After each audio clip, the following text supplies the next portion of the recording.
దీపం చూపించేసిన తర్వాత అప్పుడు స్వామివారికి నైవేద్యం. అప్పటికి అవసర నైవేద్యం మీ దగ్గర ఏది ఉంటే అది. ఒకవేళ ఏదీ లేదనుకోండి, బాగా జ్ఞాపకం పెట్టుకోండి ఒక విషయాన్ని. మీరు రాత్రి ఓ అరడజన అరటిపళ్ళు తెచ్చుకుని అందులో 2 తినేశారనుకోండి, మిగిలిన 4లో ఒక పండు నైవేద్యం పెట్టకూడదు, ఉచ్చిష్టం అవుతుంది. ఎంగిలి నైవేద్యం పెట్టకండి. అదేంటంటే ఆ 4ని తినలేదు కదా అంటే కుదరదు.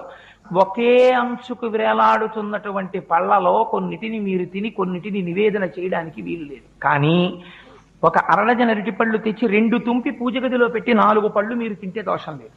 ఎందుకంటే ముందే విడతీసి ఈశ్వరుడి కోసం పెట్టేశారు. అందుకే శాస్త్రం అంది, మరి ఇలా ఒక్కొక్క రోజున ఇంట్లో అసలు ఉచ్చిష్టం కాని పదార్థం లేకపోతే మరి నివేదన ఎలాగా అంటే, శాస్త్రంలో రహస్యం ఏంటంటే ఎప్పుడూ కూడా అంటూ నిలవ చెయ్యడం అనేటటువంటి దోషములు లేని పదార్థం ప్రపంచంలో ఒక్కటే ఒక్కటి. అది దానికి మీరు నిలవ చేసిన దోషము ఉండదు, దానికి అంటు దోషము ఉండదు. అటువంటి పదార్థం ఒక్కటే బెల్లం ముక్క.